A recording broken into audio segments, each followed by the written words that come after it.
Hello दोस्तों, thank you so much आपका मुझे इतना ढेर सारा प्यार देने के लिए मेरी पिछली वीडियो के लिए। और मैं चाहता हूँ ऐसे ही आने वाली वीडियोस में आप मुझे ऐसे ही प्यार देते रहें, ऐसे ही मुझे मेरी वीडियोस के बारे में मुझे बताते रहें कि आपको वीडियो कैसी लगी कमेंट बॉक्स में कमेंट करके। सो आज का जो हमारा टॉपिक है वो है इंडिया और चाइना।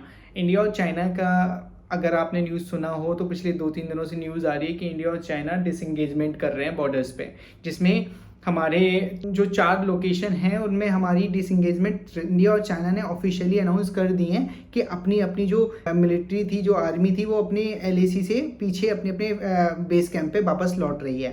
तो ये सब चीज़ें हुई कैसे हैं एकदम से 2-3 दिनों में? जियो पॉलिटिक्स एकदम से किस तरीके से चेंज आया है, जियो पॉलिटिकली चेंज आया है, तो आज हम इस टॉपिक पे बात करने वाले हैं। तो सबसे पहले हम थोड़ा पास में जाएंगे, ये चीज़ें हुई क्या होती।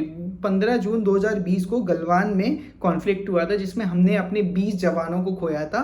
और कुछ रिपोर्ट ऐसी आई थी जिसमें ये भी दावा किया गया था, जिसमें चाइनीज जवान थे, वो 40 जवानों की हत्या हुई थी। अब हम ये जानने की कोशिश करते हैं कि एकदम से 2-3 दिन में इतना क्या बदलाव आ गया कि 4 दिनों में सारा डिसंगेजमेंट की न्यूज़ आ रही है हर तरह से, कि इंडिया और चाइना की जो बॉर्डर्स के डिसंगेजमेंट थे वो भी रिजॉल्व हो रहे हैं।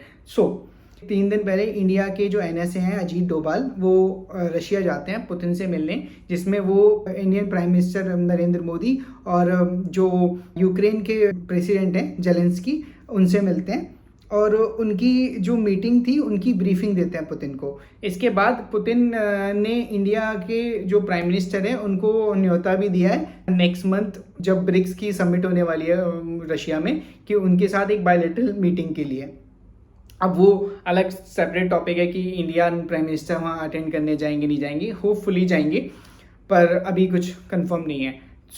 इंडियन जो एनएसए हैं अजीत डोभाल जब रशिया गए हुए थे, उनकी मीटिंग वहाँ पर चाइनीज फॉरेन मिनिस्टर वांग यी से भी हुई। अब ये सारी जो मीटिंग में जो बात हुई वो सारी सीक्रेट है। सेम डे इंडिया में जो फॉरेन मिनिस्टर हैं एस जयशंकर साहब, वो जेनेवा में प्रेस कॉन्फ्रेंस कर रहे थे, जब उन्होंने इंडिकेशन दिए थे वहाँ से कि इंडिया की और जो चाइना की कॉन्फ्लिक्ट है वो 75% रिजॉल्व हो चुकी है।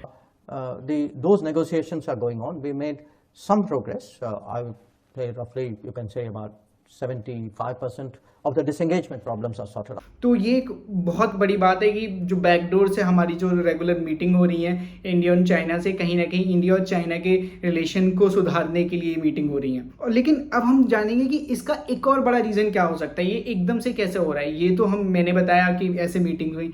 अभी हमने नोटिस किया है कि पिछले 2-3 सालों से जब भी कोई बड़ा प्लेटफॉर्म होता है कि जो दोनों देशों के जो मेन लीडर हैं, जैसे इंडिया के प्राइम मिनिस्टर हो गए और चाइना के जो प्रीमियर हैं शी जिनपिंग, कभी इन लोगों ने जो टेबल है वो शेयर नहीं किया अभी तक, क्योंकि G20 में लास्ट टाइम उनको G20 में इंडिया आना था, तो शी जिनपिंग ने अपने प्राइम मिनिस्टर को, वहाँ के प्राइम मिनिस्टर को भेज दिया। शंघाई कॉरपोरेशन एक ग्रुप है जिसमें चाइना मेजरली लीड करता है।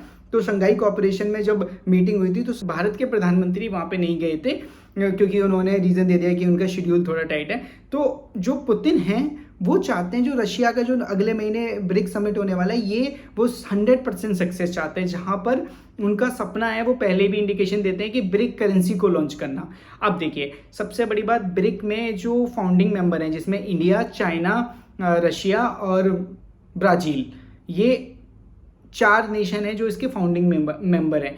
तो इंडिया एक बहुत बड़ा पॉलिटिकली भी बहुत इन्फ्लुएंस रखता है, मिलिट्री वाइज भी हम लोग बहुत इन्फ्लुएंस रखते हैं, इकोनॉमिक वाइज भी। तो इंडिया एक मेजर फैक्टर है ब्रिक में। और रशिया को पता है कि इंडिया और चाइना में जो कॉन्फ्लिक्ट है ये कहीं ना कहीं ब्रिक को एक नुकसान दे सकती है, इन दोनों का जो कॉन्फ्लिक्ट है आपस में। तो रशिया पूरी कोशिश करना चाह रहा है इस समय कि जो चाइना और इंडिया के कॉन्फ्लिक्ट्स हैं वो रिजॉल्व हो जाएं, ताकि जो रशिया है वो आराम अपना जो वेस्ट को अच्छे से कंट्रोल कर पाए, जैसे G7 को चैलेंज कर पाए। और ये G7 को ब्रिक तब तक चैलेंज नहीं कर सकता जब तक इंडिया और चाइना के रिलेशन अच्छे नहीं होंगे, क्योंकि एशिया में 2 बहुत बड़ी शक्तियां हैं जो भविष्य में सुपर पावर बनने की क्षमता रखती हैं, और अगर आपस में वही लड़ती रहेंगी तो किसी का भला नहीं होगा। और ये बात यूएसए को भी अच्छे से तरीके से पता है। कहीं ना कहीं यूएस इसीलिए भी इनसिक्योर रहता है कि यूएस नहीं चाहता कि इंडिया बढ़ चढ़कर ब्रिक में पार्टिसिपेट करे, क्योंकि यूएसए को भी पता है कि कहीं अगर इंडिया और चाइना के रिलेशन